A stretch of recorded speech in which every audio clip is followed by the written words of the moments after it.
বিরতির পর ঢাকা পর্ব শেষে সিলেটের পর্ব। আজকে যে দুটি দল খেলাইব, Sylhet striker vs Rangpur riders. তো সিলেটের সম্ভাব্য একাদশে যারা খেলবেন তারা হলেন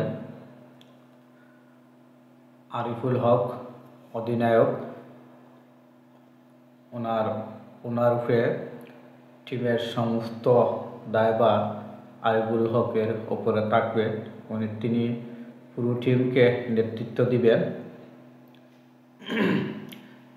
তিনি অধিনায়কত্ব পালন করবেন।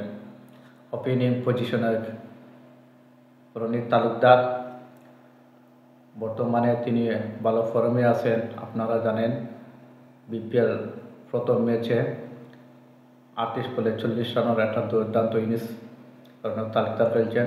তিনি যদি জ্বলে ওঠেন তাহলে রংপুর বোলারের উপর খুব চড়াও হতে পারেন। রনিত তালুকদারের সাথে আরেক ওপেনার কর্নেল, যিনি আপনারা জানেন বর্তমানে 6 কেজি ওজনের একটি ব্যাট এমকেএস ইমরুল কায়েস মেরাজের যে এমকেএস ব্যাট, এই ব্যাট নিয়ে মাঠও বিপিএল খেলার সম্ভাবনা আছে। তিনি ওপেনিং প্রান্তে খেলাইবা।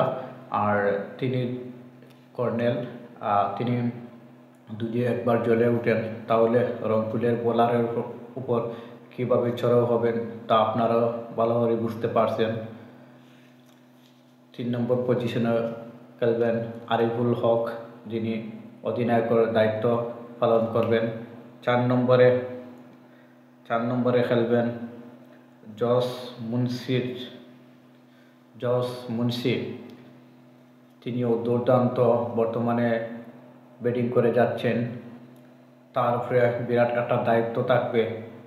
প্রথম ম্যাচ হারার পর দ্বিতীয় ম্যাচে জয় নিয়ে লক্ষ্যে তারা ভালো ব্যাট করার আশা আছে। 5 নম্বরে খেলবেন পল স্টার্লি। তিনি একবার জ্বলে উঠলে বোলারের কী অবস্থা হাল হবে তা আপনারা ভালো করে জানেন। 6 নম্বরে খেলবে জাকির আলী। আপনারা জানেন দীর্ঘ কয়েকদিন যাবৎ ওয়েস্ট ইন্ডিজ, আয়ারল্যান্ড, পাকিস্তান কয়েকটা সিরিজ দেখছেন। জাকির আলী অনেকের অবদানটা আপনারা জানেন। তিনি রানের সংখ্যা যাতে তাড়াতাড়ি রান অল্পতে বেড়ে যায় সেই হিসাবে তিনি ব্যাট করবেন। এর সাথে জাকির আলী সাথেও তিনিও দুর্দান্ত বর্তমানে খেলেন। বিপিএল চলাকালীন অবস্থা আপনারা দেখেছেন। জাকির আলী অনেকের কথা আপনাদেরকে নতুন করে বলার কিছু নাই। এরপর আপনারা জানেন নিয়াদুল জামান, তিনিও বোলার। রংপুরের ব্যাটসম্যানদের আক্রমন্ত বোলার তিনি। এর পাশাপাশি তানজিম হাসান সাকিব, আল আমিন, রিয়াজ টপলি এরাও আছেন। এরাও বর্তমানে ভালো একটা ফর্ম আছেন, দুর্দান্ত খেলারা।